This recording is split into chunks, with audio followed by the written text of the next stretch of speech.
पिता, पुत्र और पवित्र आत्मा के नाम पर आमीन। यीशु मसीह में प्यारे भाइयों और बहनों, दिसंबर 25 को हम हमारे प्रभु यीशु मसीह के जन्म का पर्व मनाते हैं। सितंबर 8 को हम पवित्र कुमारी मरियम का जन्म पर्व मनाते हैं और आज के दिन हम पवित्र कैथोलिक कलीसिया के जन्म का पर्व मना रहे हैं। ये कलीसिया का जन्मदिन है। इस दिन मानव जाति ने यीशु मसीह के बलिदान के द्वारा प्राप्त पवित्र आत्मा को स्वीकार किया। इस बात को पूरी तरह समझने के लिए सबसे पहले हमें उत्पत्ति ग्रंथ में मनुष्य की सृष्टि के विषय में मनन करना होगा। उत्पत्ति ग्रंथ के दूसरे अध्याय के 7वें और 8वें वाक्य को हम पढ़ते हैं। प्रभु ने धरती की मिट्टी से मनुष्य को गढ़ा और उसके नथनों में प्राणवायु फूंक दी। इस प्रकार मनुष्य एक सजीव सत्व बन गया। इसके बाद ईश्वर ने पूर्व की ओर अदन में एक वाटिका लगाई और उसमें अपने द्वारा गढ़े इस मनुष्य को रखा। तो 7वें वाक्य में सबसे पहले हम ये देखते हैं कि ईश्वर ने धरती की मिट्टी से मनुष्य को गढ़ा। इसका अर्थ है ईश्वर ने इंसान के शरीर की सृष्टि की। शरीर में सभी धातु है, तत्व हैं, जो हम एक चट्टान में भी, पत्थर में भी देखते हैं, मछली में, पक्षी में और एक जानवर में देखते हैं। सब कुछ है और पौधों की तरह, पक्षियों की तरह, जानवर की तरह इसमें एक बायोलॉजिकल लाइफ, जैविक जीवन भी है। यह है शरीर, यह है शरीर की रचना। और उसके साथ ही हम क्या देखते हैं कि इस शरीर में, जिसमें अभी तक जीवन नहीं है, क्योंकि शरीर को जीवन देता है क्या? आत्मा। तो वहां पर हम देखते हैं कि उसके नथनों में प्राणवायु फूंक दी। इस प्रकार मनुष्य एक सजीव सत्व बन गया। बिना चेतना के इस शरीर में ईश्वर ने आत्मा की सृष्टि की और आत्मा और शरीर को एक साथ किया। इस प्रकार मनुष्य की रचना पूरी हुई। तो एक इंसान शरीर और आत्मा दोनों है। शरीर और आत्मा का मिलन है एक इंसान। इंसान बनने के लिए तो यह काफी था। ईश्वर सृष्टिकर्ता और मनुष्य ईश्वर की सृष्टि, यह था ईश्वर के साथ पहला संबंध। लेकिन ईश्वर स्वयं एक परिवार है, पिता, पुत्र और पवित्र आत्मा। और उस त्रित्व ईश्वर ने अपनी छाया में और अपने प्रतिरूप में मनुष्य को बनाया है। तो जानवर की तरह नहीं, पक्षी की तरह नहीं, मछली की तरह नहीं, पत्थर की तरह नहीं, चांद सितारों की तरह नहीं, मनुष्य की सृष्टि सबसे महत्वपूर्ण है और सबसे उन्नत है। इसलिए ईश्वर और मनुष्य के बीच का संबंध एक परिवार का संबंध हो, यह ईश्वर ने चाहा। एफेसियों के नाम संत पौलुस के पत्र के पहले अध्याय के 4 और 5वें वाक्य में हम ये देखते हैं कि उसने संसार की सृष्टि से पहले मनुष्य में हमको चुना, जिसे हम मसीह से संयुक्त होकर उसकी दृष्टि में पवित्र तथा निष्कलंक बने। उसने प्रेम से प्रेरित होकर आदि में ही निर्धारित किया कि हम ईसा मसीह द्वारा उसके दत्तक पुत्र बनेंगे। ईश्वर ने सारी सृष्टि करने के बाद इंसान के बारे में नहीं सोचा, सारी सृष्टि की रचना करने के पहले हमारे बारे में सोचा। अर्थात इंसान की सृष्टि करना प्रभु ने पहले सोचा। क्यों सोचा? क्योंकि ईश्वर के मनुष्य बनने को ईश्वर ने सबसे पहले सोचा। अर्थात यदि इंसान पाप करे या ना करे, ईश्वर ने सृष्टि की रचना करने के पहले ही यह तय कर दिया था, निर्धारित किया था कि ईश्वर मनुष्य बनकर इस जगत में आएंगे। और हमारे बारे में ईश्वर ने क्या सोचा था कि हम दत्तक पुत्र बने, अर्थात गोद लिए हुए पुत्र बने। ईश्वर परिवार है और उस परिवार में पिता ईश्वर हैं और पिता ईश्वर के इकलौते पुत्र हैं। और पिता और पुत्र के बीच का जो संबंध है, जो प्यार है, वही है पवित्र आत्मा। ईश्वर हमेशा से हैं, वे अनंत काल से हैं, अनादि से हैं, लेकिन हम थे नहीं, हमें सृष्टि किया है, सृष्टि हुई है। ईश्वर ने जब सृष्टि की उससे भी पहले हमेशा से ईश्वर थे, लेकिन सृष्टि थी नहीं। इसलिए पुत्र ईश्वर ही एकमात्र पुत्र हैं। पिता ईश्वर से जन्मे, पिता के स्वरूप एकमात्र पुत्र हैं। इसलिए हमें समझ आए, इसलिए ईश्वर का वचन हमें क्या सिखाता है कि हम ईश्वर के पुत्र हैं, लेकिन ईसा मसीह की तरह नहीं है, जो हमेशा से पुत्र हैं, अनादिकाल से पुत्र हैं, अनंत काल से पुत्र हैं। हमारी रचना हुई है, हम सृष्टि हैं, इसलिए हमें बाद में पुत्र बनाया गया है। तो हमें जब बाद में पुत्र बनाते हैं, उसे हम अपने समूह में, समाज में कैसे समझते हैं? यदि कोई हमारा बच्चा नहीं है और उसे हमें अपना बच्चा बनाना है, तो क्या करते हैं? उसे गोद लेते हैं, अडॉप्ट करते हैं, अडॉप्शन। इसलिए संत पौलुस हमें यही समझा रहे हैं, गोद लेने वाली भाषा, दत्तक पुत्र। तो ईश्वर ने हमेशा से सृष्टि की भी रचना करने के पहले ही ये तय कर लिया था कि वो इंसान को अपना पुत्र पुत्री बनाना चाहते हैं, ताकि हम भी ईश्वर के परिवार के अंग बन सकें। इसीलिए उत्पत्ति ग्रंथ के 2 अध्याय के 8वें वाक्य, जिसे हमने पहले पढ़ा था, वहां पर हमने क्या देखा? इसके बाद ईश्वर ने पूर्व की ओर अदन में एक वाटिका लगाई और उसमें अपने द्वारा गढ़े इस मनुष्य को रखा। इसका अर्थ यह है कि ईश्वर ने मनुष्य को अपने साथ रहने के लिए सृष्टि किया है। अदन की वाटिका स्वर्ग की सूचना देती है, और ईश्वर के साथ रहने के लिए, ईश्वर के परिवार का अंग बनने के लिए, ईश्वर का दत्तक पुत्र बनने के लिए ईश्वर ने हमें पवित्र आत्मा प्रदान किया। उसे हम 8वें वाक्य के अंदर गहराई से झांकेंगे तभी पता चलेगा कि वह पवित्र आत्मा को हमें 2 अध्याय के 8वें वाक्य में ही मिल गया था। इसलिए हम वहीं पर आदम और हव्वा ईश्वर के दत्तक पुत्र बन गए थे, गोद लिए हुए पुत्र बन चुके थे। अब वो हम आगे के वचनों से समझते हैं। 3 अध्याय के 7वें वाक्य में हम पढ़ते हैं कि तब दोनों की आंखें खुल गईं और उन्हें पता चला कि वे नंगे हैं।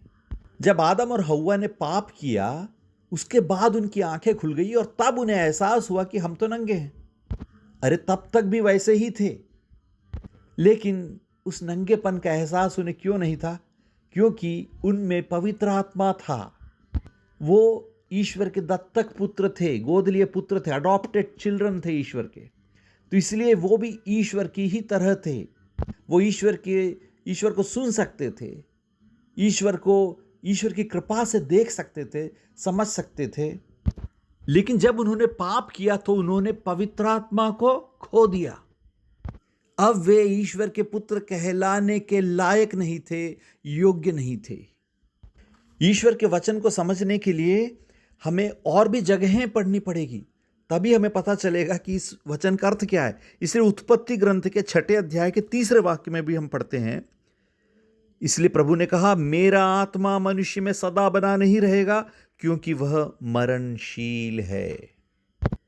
तो आदम हव्वा ने पाप करने के तुरंत बाद पवित्र आत्मा को खो दिया, इसलिए वो अब ईश्वर के घर में नहीं रह सकते, स्वर्ग में नहीं रह सकते। इसलिए उन्हें बाहर होना पड़ा, क्योंकि बिना पवित्र आत्मा के ईश्वर के साथ हमारा संबंध नहीं हो सकता। ईश्वर के घर हम नहीं रह सकते, ईश्वर को नहीं देख सकते, ईश्वर को समझ नहीं सकते, ईश्वर को सुन नहीं सकते। और ना केवल ये हुआ, एक और बात हुई, क्योंकि हम जब ईश्वर के पुत्र के स्थान को हमने खोया तो हमारा नाता, आदम हव्वा का नाता शैतान से जुड़ गया। योहन के सुसमाचार 8वें अध्याय के 44वें वाक्य में यीशु मसीह कहते हैं, तुम अपने पिता शैतान की संतान हो। मनुष्य जो कि ईश्वर का संतान था, वह शैतान की संतान बन गया। यह है गहरी खाई जिसमें इंसान पड़ा हुआ था। यह है पाप की अवस्था। इसे ही ओरिजिनल सिन कहते हैं, वो हालत जहां पर इंसान में पवित्र आत्मा नहीं है और वह ईश्वर की संतान नहीं, अब शैतान की संतान कहलाता है। संत योहन के पहले पत्र के 3 अध्याय के 8वें वाक्य में भी हम ये पढ़ते हैं, जो पाप करता है वह शैतान की संतान है, क्योंकि शैतान प्रारंभ से पाप करता आया है। तो जब आदम और हव्वा ने पहला पाप किया तो क्या हुआ? जो ईश्वर की संतान थे वो अब शैतान की संतान बन गए। लेकिन ईश्वर प्रेम है, ईश्वर करुणामय है। ईश्वर ने अपनी सबसे सुंदर रचना मनुष्य को शैतान की संतान रहना कैसे देख सकते थे? इसलिए उन्होंने अपने इकलौते पुत्र को इस दुनिया में भेजा। इसी वाक्य में फिर से पढ़ते हैं बाकी, ईश्वर का पुत्र इसलिए प्रकट हुआ कि वह शैतान के कार्य समाप्त कर दे। संत योहन का पहला पत्र 3 अध्याय का 8वां वाक्य। शैतान के कार्य को समाप्त करने के लिए, शैतान की गुलामी से इंसान को बचाने के लिए ईश्वर के पुत्र इस दुनिया में प्रकट हुए। तो ये ईश्वर के मुक्ति विधान का पहला चरण है, शैतान की गुलामी से बचाना, पाप से बचाना, मृत्यु से बचाना। लेकिन इसका दूसरा चरण क्या है? शैतान की गुलामी से मुक्त करना काफी नहीं है। इस इंसान को ईश्वर की संतान बनाना जरूरी है, क्योंकि ईश्वर ने मनुष्य की रचना ही की थी ताकि वो ईश्वर की संतान बन सके। लेकिन ईश्वर की संतान कैसे बने थे?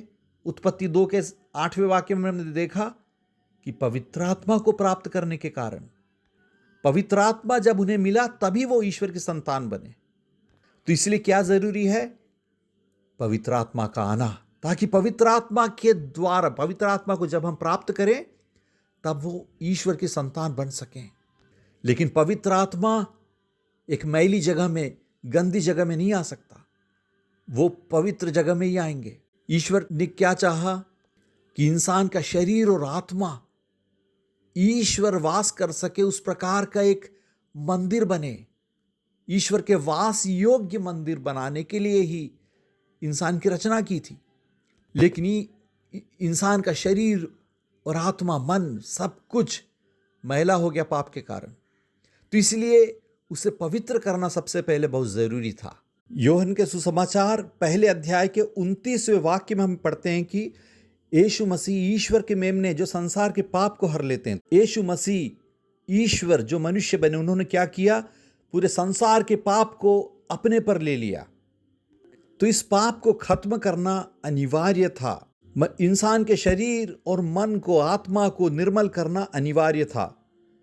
योहन के पहले पत्र के पहले अध्याय के 7वें वाक्य में हम ये पढ़ते हैं, उसके पुत्र ईसा का रक्त हमें हर पाप से शुद्ध करता है। और संत पेतरुस के पहले पत्र के पहले अध्याय के 18वें और 19वें वाक्य में हम ये पढ़ते हैं कि आपके पूर्वजों से चली आई हुई निरर्थक जीवनचर्या से आपका उद्धार सोने चांदी जैसी नश्वर चीजों की कीमत पर नहीं हुआ है, बल्कि एक निर्दोष तथा निष्कलंक मेमने अर्थात मसीह के मूल्यवान रक्त की कीमत पर। ईश्वर के मेमना यीशु मसीह ने क्या किया? क्रूस पर अपने मूल्यवान रक्त की कीमत पर हमें मुक्त किया। किस प्रकार? उन्होंने इंसान के शरीर और आत्मा को पवित्र किया, उस मैल को हटाया। क्यों?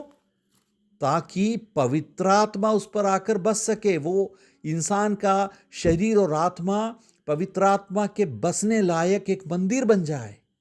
ये है मुक्ति का दूसरा चरण। यीशु मसीह के क्रूस की मृत्यु और पुनरुत्थान के द्वारा इंसान के उद्धार का पहला चरण तो पूरा हो गया, लेकिन इसका दूसरा चरण तब पूरा होता है जब इंसान पवित्र आत्मा को प्राप्त करता है। तो यह है वो दिन, यह है वो पर्व जब मानव जाति ने पवित्र आत्मा को प्राप्त किया और ईश्वर की संतान वे बन गए। रोमियो के नाम पत्र के 8वें अध्याय के 15वें वाक्य में और 16वें वाक्य में हम ये पढ़ते हैं, जो लोग ईश्वर की आत्मा से संचालित हैं वे सब ईश्वर के पुत्र हैं। आप लोगों को दासों का मनोभाव नहीं मिला, आप लोगों को गोद लिए गए पुत्रों का मनोभाव मिला, गोद लिए गए पुत्रों का मनोभाव मिला, जिसे प्रेरित होकर हम पुकार कर कहते हैं अब्बा हे पिता। देखिए, हम पवित्र आत्मा के आने पर ईश्वर के गोद लिए हुए पुत्र और पुत्री बन चुके हैं।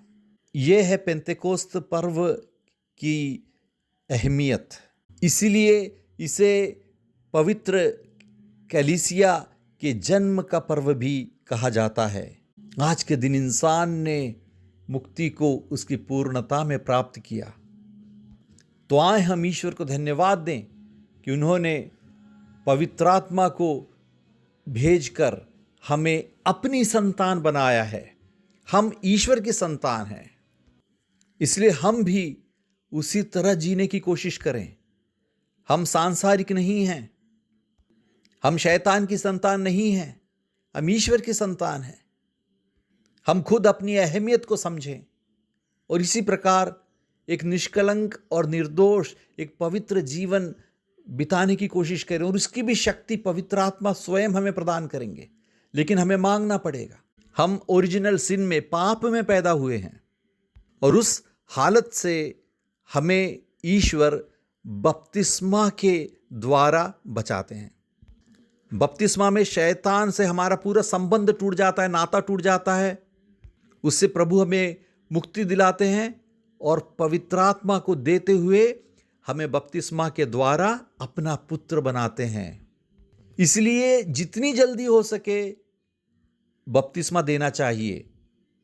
ऐसा नहीं कि 10-15 साल तक इंतज़ार करें। क्या 10-15 साल तक शैतान की संतान के रूप में उसे जीना पड़ेगा? बिना पवित्र आत्मा के जीना पड़ेगा? ऐसा कोई भी अच्छा माँ बाप नहीं चाहेगा। इसलिए कैथोलिक चर्च में जितनी जल्दी हो सके बच्चों को बपतिस्मा दिया जाता है।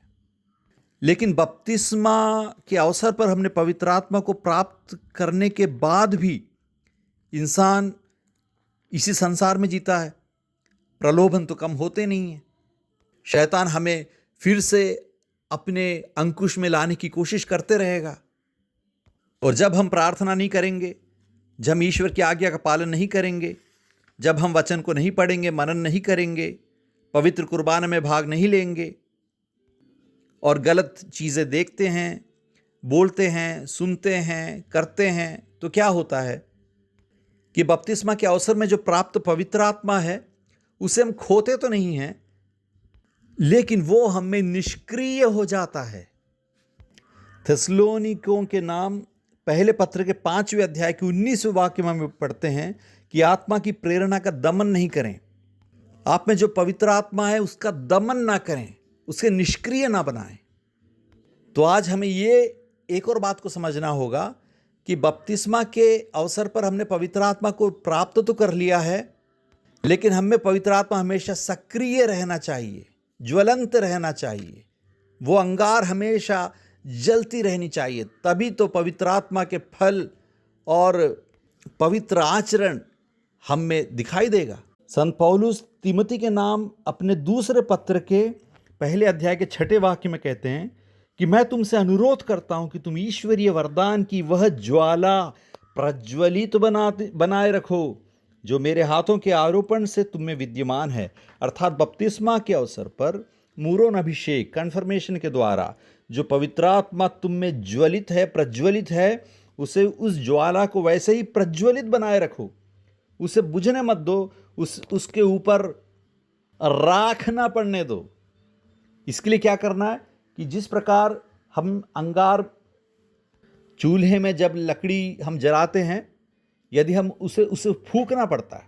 जब तक नहीं फूकेंगे क्या होगा कि अंगार कम होते जाएगी और उस पर राख बढ़ते जाएगी, आग नहीं आएगी। तो इसलिए फूंकना पड़ता है। उसी प्रकार बपतिस्मा के द्वारा प्राप्त पवित्र आत्मा हमें प्रज्वलित रहे, इसलिए हमें फूंकना पड़ेगा। वो कैसे? पवित्र कुर्बाना में भयभक्ति से भाग लेना, पवित्र 1-2 हफ्ते में एक बार या महीने में एक बार पाप स्वीकार करना, ईश्वर के वचन को पढ़ना, उन्हें बोलना, दूसरों को बताना और उस वचन पर मनन चिंतन करना, प्रलोभनों में ना पड़ना, बुरी संगत को छोड़ना, शराब पीना, नशा करना, सब कुछ छोड़ना, अपने मोबाइल फ़ोन का सही इस्तेमाल करना, इंटरनेट का सही इस्तेमाल करना, जो नहीं देखना है, जो नहीं करना है, उन सब को छोड़ना। इसके द्वारा ही हमें पवित्र आत्मा हमेशा प्रज्वलित रहेगी। जितना ज़्यादा हम सहयोग करेंगे, जितना ज़्यादा हम पवित्र बनना चाहेंगे, उतनी ज़्यादा कृपा हम में बढ़ते जाएगी। तो इसके लिए हमें प्रार्थना करना है। इसके लिए हमें ना केवल कोशिश करनी है, हे पवित्र आत्मा, प्रलोभनों में मुझे ना पड़ने दे, मुझे शक्ति दे कि मैं इन सब पर विजय हासिल कर सकूं, मैं पवित्र जीवन बिता सकूं। मुझे तेरी ज़रूरत है पवित्र आत्मा, हमेशा मुझ में ज्वलंत रहे, प्रज्वलित रहे। ये प्रार्थना करें। ये सब कुछ हमें याद दिलाने के लिए ही हम हर साल पेंतेकोस्त पर्व को मनाते हैं। ईश्वर आप सबको अनुग्रहित करें पवित्र आत्मा की कृपा से, हम सब यीशु मसीह की तरह एक जीवन बिता सकें और हमें देखकर बहुत से लोग यीशु मसीह को जानें और मुक्ति प्राप्त करें। हम यही प्रार्थना करें। पिता, पुत्र और पवित्र आत्मा के नाम पर आमीन।